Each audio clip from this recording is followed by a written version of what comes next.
बिहार में एनडीए के अंदर बड़ी बगावत की आहट सुनाई दे रही है, जिससे नीतीश कुमार और बीजेपी को बड़ी टेंशन सता रही है। दरअसल एक तरफ चिराग पासवान की रैलियां, दूसरी तरफ जीतन राम मांझी के ताने और अब उपेंद्र कुशवाहा की खुली चेतावनी, इससे साफ इशारे मिल रहे हैं कि एनडीए की एकता डगमगा रही है। सवाल उठ रहे हैं, क्या एनडीए की ये अंदरूनी खींचतान चुनाव से पहले किसी बड़े धमाके का संकेत तो नहीं है। सबसे पहले बात करते हैं जीतन राम मांझी और चिराग पासवान के बीच छिड़ी जुबानी जंग की। तो हिंदुस्तानी अवाम मोर्चा के प्रमुख और केंद्रीय मंत्री जीतन राम मांझी ने चिराग पासवान की रैली पर सीधा हमला बोल दिया है। जीतन राम मांझी का कहना है कि जो मजबूत होता है वो बोलता नहीं और जो कमजोर होता है वही शोर मचाता है। मांझी ने ये भी कहा कि रैलियों में 20 गाड़ियां लाई जाती हैं, 10 लोगों की नारेबाजी के लिए और बाकी केवल माहौल बनाने के लिए।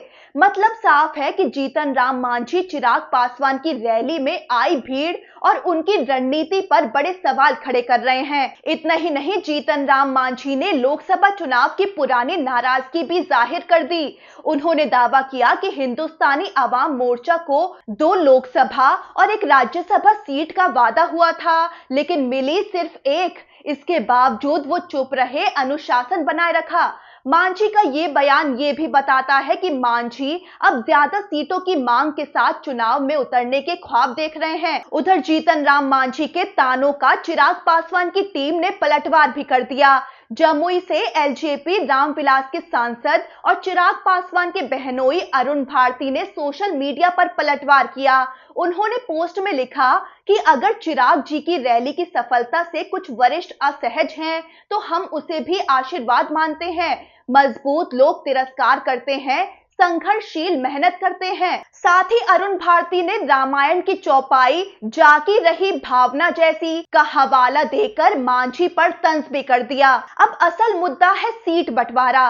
चिराग पासवान हाल ही में आरा की रैली में ऐलान कर चुके हैं कि वो सभी 243 सीटों पर चुनाव लड़ने की तैयारी कर रहे हैं। सूत्रों की माने तो एलजेपी रामविलास को एनडीए में 25 से 28 सीटें देने का ऑफर किया गया है, लेकिन चिराग पासवान इससे ज्यादा चाहते हैं।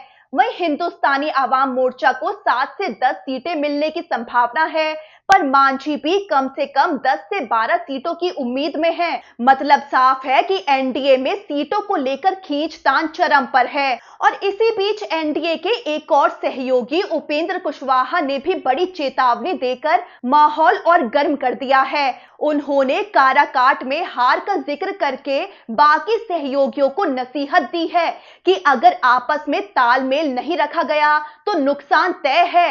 अब सबसे बड़ा सवाल, क्या एनडीए वाकई एकजुट है? बाहर से जो गठबंधन मजबूत दिख रहा है, अंदर से उसी में दरारें पड़ती नजर आ रही हैं। बीजेपी जहां नीतीश कुमार को मुख्यमंत्री चेहरा बनाकर चुनाव लड़ने की तैयारी कर रही है, वहीं छोटे दल सीटों और हिस्सेदारी को लेकर नाखुश नजर आ रहे हैं। दूसरी तरफ महागठबंधन इस फूट का फायदा उठाने की फिराक में है। सीटों की लड़ाई, नेतृत्व की खींचतान और जुबानी जंग, ये सब बताता है कि बिहार में 2025 का चुनाव सिर्फ विपक्ष वर्सेस सत्ता का नहीं होगा, बल्कि सत्ता के अंदर की सियासत भी एक बड़ा मुद्दा बनने वाली है।